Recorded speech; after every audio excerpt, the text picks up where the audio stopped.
Hello friends, hi. இன்னைக்கு நம்ம புட்டு வாழைக்காய் எப்படி செய்கிறதுன்னு பார்க்கலாம். வாழைக்காயில் 2 ஓரங்களையும் கட் பண்ணிவிட்டு நல்லா கழுவி எடுத்துகிட்டு வந்திருக்கேன். பாத்திரத்தில் தண்ணி கொதிச்சுக்கிட்டு இருக்கு. இதில் நம்ம வாழைக்காயை சேர்த்துக்கலாம்.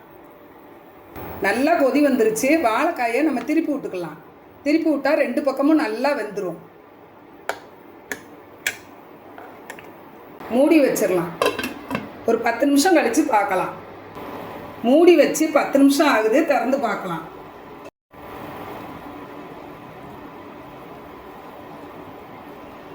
வெந்துருச்சு. அடுப்பை ஆஃப் பண்ணிடலாம். 3/4 பதம் வேக வைக்கணும். அதிகமாக வேக வைக்கக்கூடாது. நம்ம ஒரு தட்டுக்கு மாற்றிக்கலாம்.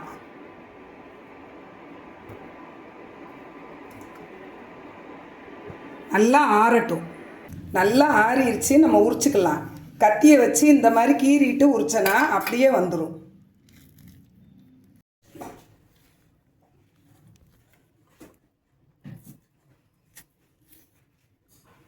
இந்த மாதிரி உரிச்சுக்கலாம்.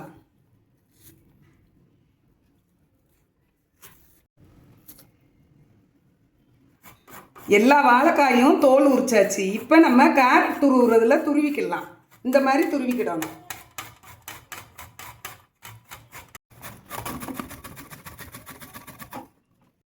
வாழைக்காயை கேரட் துருவுறதுல துருவியாச்சு.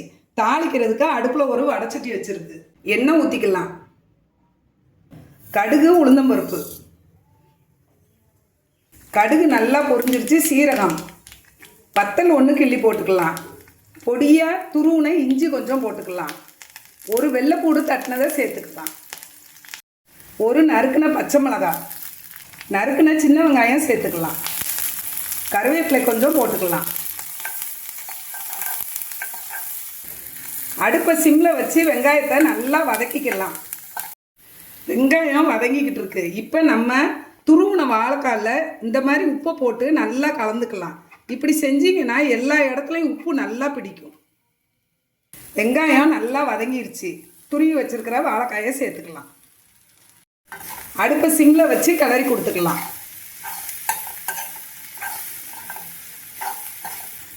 நல்லா கிளறியாச்சு. இப்போ நம்ம தேங்காய் பூ சேர்த்துக்கலாம். தேங்காய் பூ போட்டு நல்லா கிளறி கொடுத்துக்கலாம். அடுப்பை ஆஃப் பண்ணிடலாம். சிம்பிள் அண்ட் டேஸ்டியாக புட்டு வாழைக்காய் எப்படி செய்கிறதுன்னு பார்த்தோம். சுவையான புட்டு வாழைக்காய் ரெடி. Thank you friends.